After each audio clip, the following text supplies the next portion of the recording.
Lead Yourself to Happiness. It's great to welcome you to this introduction to emotional intelligence at work and emotionally intelligent leadership. This video is to help you decide whether emotional intelligence training is a good idea for you and your company. I think it's widely accepted now that emotional intelligence is one of the most important qualities that anyone can develop to enhance their effectiveness at work. And decades of research since the 90s have only cemented the evidence for that. So here we'll see why that is, and you'll learn some of the specific competencies that it builds. We'll also look at leadership and a few of the qualities of excellent leaders. But first, what is emotional intelligence anyway? It's quite simply the ability to handle or manage our emotions, including our difficult or unpleasant ones, and then to express them appropriately. Emotional intelligence has two broad areas, which are our own emotions and those of others, which is also known as social intelligence or interpersonal intelligence. But why are emotions so important? Any idea? Well, human beings are emotional beings, aren't they? But do you know why? It's because the emotional part of the brain, the limbic system or the mammal brain, is actually much more powerful than the thinking or logical part of the brain. Therefore, our emotions control us in so many ways. That is, unless we learn to control them. And that's precisely what emotional intelligence training is all about. In fact, can you guess how much of our cognitive ability we actually lose when we're stressed or angry or frightened? 75%. Have you ever heard the expression, stress makes us stupid? One other thing I'll just mention quickly is that emotional intelligence has absolutely no correlation with IQ or any other variables, including gender, age, education, profession, and so on. It's equally common in stay-at-home parents, students, or top executives.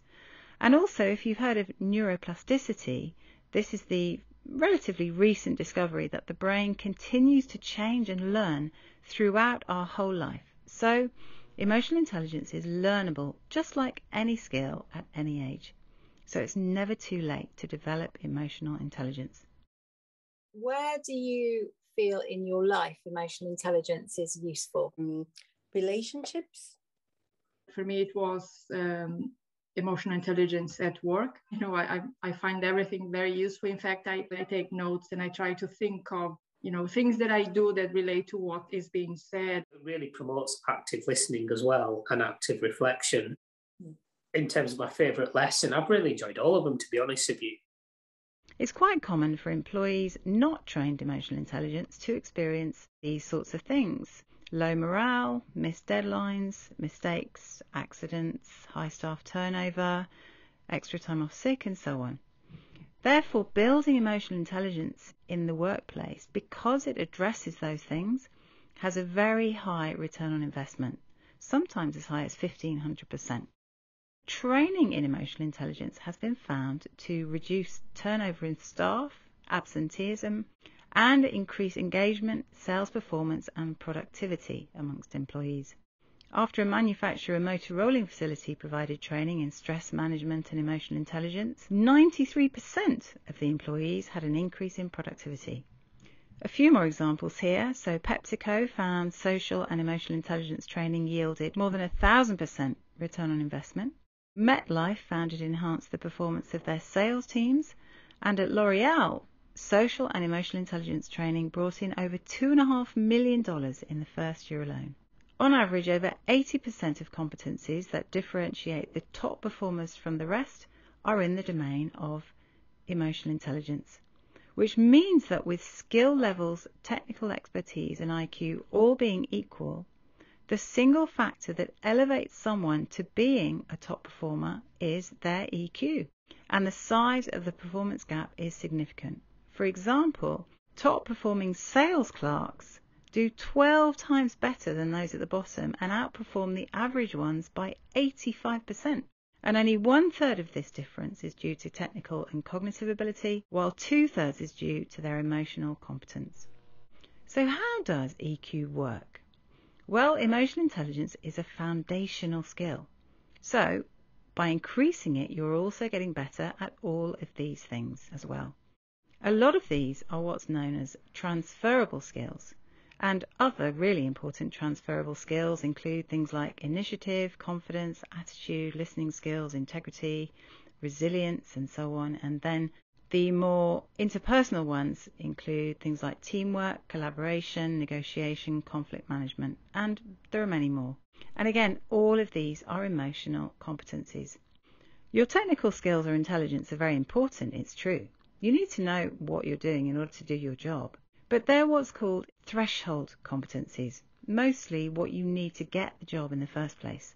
For instance, if you want to be an engineer, you need a certain IQ and you need your training or technical ability. But once you are an engineer, then everyone around you has those equal skills and IQ. So it's back to a level playing field. So this is where emotional factors make the difference. Daniel Goleman, sometimes called the father of emotional intelligence and author of the groundbreaking book, tells how a director of a company asked him, "Why is it that although I spend so much time and money on getting the top candidates for the job, I still have a bell curve when it comes to their performance?" Well, the answer Goleman gave him was to use something called competency modelling. I'm sure you know of competency modelling. It's basically analysing the people that are already in the job and then looking at what factors differentiate the top or star performers from the rest, and then listing those qualities. Well, Goleman managed to get hold of a couple of hundred competency models himself for a whole range of positions. And when he studied them, he found that emotional competencies were on average twice as important as technical ability and IQ. And the higher up you go, the more emotional intelligence matters. So for the top level jobs, researchers found that emotional competencies account for up to 93% of the skills needed to do the job well. And I'll put a link in the comments below to Daniel Goleman's actual talk. Connecting with one another, but also listening without judgment in a situation where I've been in the past, for example, where I've kind of wanted to finish other people's conversations or already thinking about what I'm going to say in the next sentence. So it really promotes active listening as well and active reflection. So how can you measure your likely return on investment for emotional intelligence training? Well, there are four main ways. Firstly, you can look at retention. So what is your current staff turnover? Multiple studies have shown that it decreases turnover, and in fact, a 2020 Gallup poll found that 50% of employees leave explicitly because of an unsupportive manager. So this is a major saving when many companies spend $30,000 or more per person on recruitment. Discretionary effort and productivity. Workplaces that place importance on emotional intelligence find employees work harder and are more creative in their jobs. Quality of work improves greatly because there's a huge difference between doing the minimum required to get by and then really giving your all and going the extra mile. Brand value. Harvard Business Review found that 44% of a company's market value and 45% of its corporate reputation are attributable to its chief executive's reputation. Researchers Feist and Barron found that social and emotional abilities were 4 times more important than IQ in determining professional success and prestige. And engagement, which is the state of being emotionally connected to a workplace, which in turn yields enthusiasm, participation and commitment to one's behaviour and one's work. Managers' behaviours such as communication and empathy account for up to 70% of variance in engagement. And there are other factors harder to measure but equally significant. What about well-being, both personal and professional? This has allowed me to kind of, peel back another layer as I've developed more personal awareness in my life. Because once you acknowledge self-awareness, then that starts to incubate a bit more sort of nurture even, personal growth and well-being and mindfulness. And then you build up on that awareness. Emotional intelligence is inversely linked to stress and anxiety and depression, which are some of the leading causes of taking sick time off work.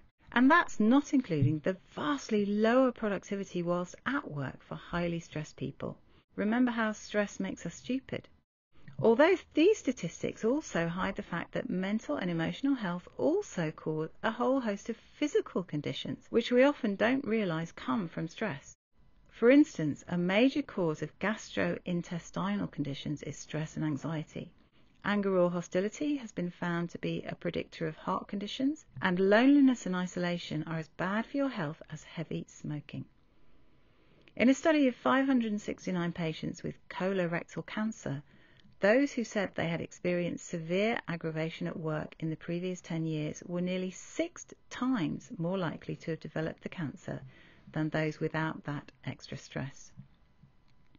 And then there are, of course, personal characteristics like people who have extreme behaviours, such as losing confidence or unsure of themselves, giving up easily, getting angry or stressed easily, overreacting, or getting very discouraged after negative feedback.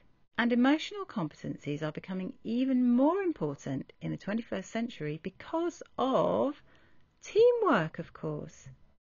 As companies get bigger and more global, nearly everybody works in teams nowadays. If you want your teams to come up with good ideas and be really creative, then you need to create an environment that really supports that. Well, how do you do that? Google were trying to find out what factor made the best teams. Now, you would think that you put the best people together and you get the best team, right? Well, no, they tried it and it didn't work. It was so confusing.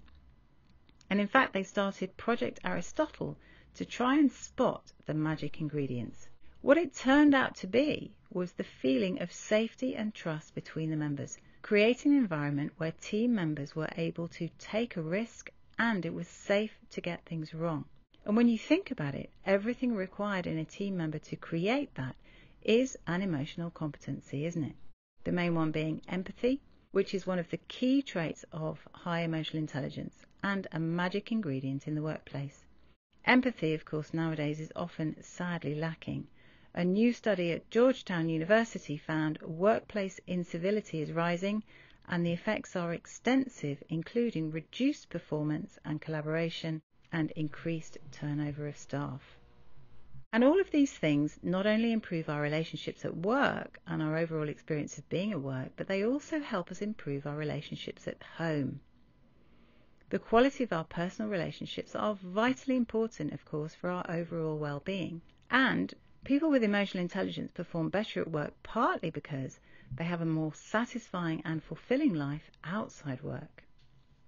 Relationships and communication are, of course, a key part of emotional intelligence, the backbone of it, really. So for me, the way that I work was very different to the way that I was at home. So my job requires that you do think from the other person's perspective, and you kind of acknowledge. What I realized was I don't do that at home. At home, I'm a bit more bish, bash, bosh, and straight to solution. And I haven't maybe applied the empathy piece to them. So it's slightly different when you're dealing with family than when you're dealing with work colleagues, right? That was a big aha for me. Let's just take a quick look at emotional intelligence and leadership. In recent years, leadership has changed very much. In the 20th century, the leader was someone people saw as fearless and ruthless. Now, leadership is very, very different. Now the leader is more the enabler, the one who empowers their team to success. They recognise they can't achieve anything alone. The primary currency is people, and the notes and coins of that currency is communication. Eleanor Roosevelt said, "A good leader inspires people to have confidence in the leader, but a great leader inspires people to have confidence in themselves." So, what's the most important quality would you think a leader can possibly possess? Well, it is self-awareness, agreed by most, if not all, leadership experts. Good leaders with high emotional intelligence have a solid level of self-awareness about the link between their behaviour and how it makes others feel. Why is that so important? Because they know that how an employee feels dictates how well they perform. In a study of 17,000 individuals worldwide, Hay Group research found that of the top executives and leaders, only 10 to 15% exhibited self-awareness. Just a few of the traits of emotionally intelligent leaders are creating connection. This makes employees feel more valued, which affects their commitment or their discretionary effort, as we saw earlier. Building a great team. The leader is the one who can inspire, enable, and empower. And they can also network to match the right skill sets together to achieve what's needed. A coaching approach. A top leader or manager could also be described as a coach, and a coach knows that there's a world of difference between telling someone something and asking the right questions to enable the other person to see the answer for themselves. Those are just a few of the traits of a good leader, and all help to ensure employees are left feeling motivated and encouraged as well as appreciated. After all, people might not remember what you said, but they will always remember how you made them feel. So what does training with us look like? I found the material really, really good, easily relatable as well, for sure. And the delivery has been spot on. Your tone of voice is really good on the videos. You have a very good way to speak and to explain. I'm not very good at sitting still for long periods of time. 40 minutes for me is a long time. I didn't notice it. I think it's probably the tone of voice and the energy and the kind of, the fact that you do little things every 5 minutes, 10 minutes, what do you think about this? Write something down. So you're interacting all the time. So I didn't notice the time at all. They are really engaging because you're able to relate to the material from your own point of view, but then it introduces new concepts and it makes you think with the activities as well. It's really, really good, really good. And I can see your passion, it really comes through in the course. It's really kind of refreshing in the way you deliver it. Stephen Covey in The 7 Habits of Highly Effective People talks about the importance of the human assets of an organization, the customers and the employees. He tells the well-known fable of the goose who laid the golden eggs. Of course, to get golden eggs, you absolutely have to keep your goose super healthy. And he says keeping the goose healthy, or keeping the balance between what he calls production, the golden eggs, and production capability, the goose, is the very essence and definition of effectiveness. Training in emotional intelligence is like a slow-release vitamin shot for your goose or geese. And incidentally, if you know The 7 Habits of Highly Effective People, you'll know it's been described as one of the best business books ever written. And the essence of this book is actually emotional intelligence. Any really good course on emotional intelligence will contain much of the wisdom and learning of the 7 Habits, but of course updated to today's marketplace. Also, this course is quite different from most courses because the learning is specially designed to cause real behavioural change rather than just accumulating more academic knowledge that stays in the head. It can be delivered in a 1 or 2 day live program, of course, but it's really designed to be delivered as short weekly videos or live sessions, which participants do together as a group. This means they aren't away from the office for a whole day or 2 at a time. It can be done in the lunch hour or at the end of the day. They participate all the way through and are given activities to go away and complete before the next one. This approach really cements and embeds the learning and enables people to assimilate it into every part of their lives. Finally, with assessments at the beginning and the end, you have a very clear and solid idea of what results it has produced. And you have our guarantee that if you're not absolutely delighted with the results, you will receive further input or training until you are, or your fee will be returned in full. So I hope you found this introduction useful. Thank you so much. And if you have any questions, please don't hesitate to get in touch. I look forward to hearing from you very soon.